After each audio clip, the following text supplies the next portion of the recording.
जो तो ॾियो भायो सा सूरज सुहाई, जो तो ॾियो भायो सा सूरज सुहाई, अंधन उंदाही जे रात विहामी ॾींहुं थियो। अस्सलाम वालेकुम हक़ मौजूद जीएसएन जी लतीफ़ सुर रामकली जे हिन बैत में शाह साईं रोशनी जो ज़िक्र करे थो।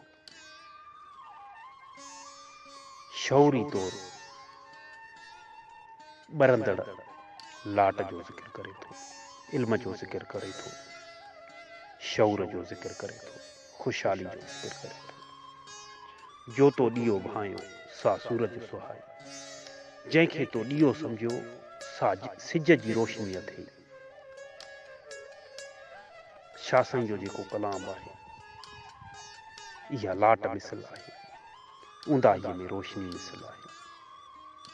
शाह साईं फरमाए थो त जंहिंखे तव्हां सिर्फ़ु ॾीए जी रोशनी था सम्झो, जंहिंखे तव्हां सिर्फ़ु हिकिड़ी शाइरी था सम्झो, उहा असल में हिकु शौर जी हिकु लाट आहे, इल्म जो हिकु खज़ानो आहे।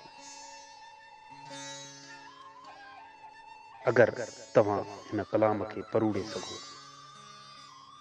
हिन खे सम्झी सघो, हिन ते अमल करे सघो, त ऊंदाहीअ मां ॾींहुं थी वञे। जेका ज़ुल्म जी कारी रात आहे उनखे तव्हां ख़तमु करे सघो था हिन पैगाम वसीले, हिन पैगाम ते अमल कंदे। अंधन ऊंदाही जे रात विहामी ॾींहुं थियो। अंधनि लाइ त उहा ई ऊंदाही आहे जन वटि शौर कोन्हे। उन्हनि जे लाइ त ऊंदाही आहे जन इल्म न पिरायो, जंहिं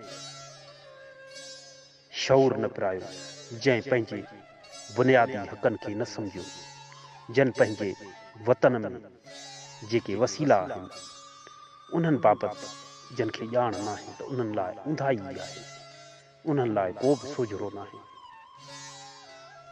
जे राति गुज़री वञे ऐं रोशन ॾींहुं उभरे, जॾहिं शौरी तौर इनक़लाब अची वञे, जॾहिं आम इनक़लाब ज़रिए आज़ादियूं मिली वञनि, ख़ुदि मुख़्तियारियूं मिली वञनि, हक़ मिली वञनि, तॾहिं बि जेके लाशौर माण्हू आहिनि, जेके इल्म खां वांझियल आहिनि, जिन में को शौर न आहे, उन्हनि लाइ उहा साॻी ऊंदाही रहंदी।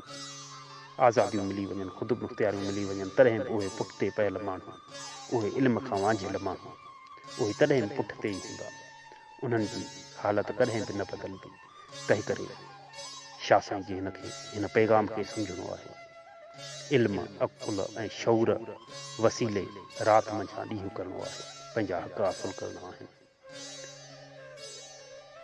पंहिंजे आस पास जे माण्हुनि खे पंहिंजे बुनियादी हक़नि खां रोशनास कराइणो आहे। तॾहिं आज़ादी मुमकिन आहे, तॾहिं हक़नि वारी वाट ते हलंदे हक़ हासिल करे सघनि था। अचो त शाह साईं जे बैतनि, आयतनि ऐं नसीहतनि खे पढ़ूं, परखूं, परूलियूं ऐं उन ते अमल कंदे पंहिंजे बुनियादी हक़नि लाइ जिदोजहद करियूं ऐं कामयाबियूं माणियूं। जी लतीफ़ साईं।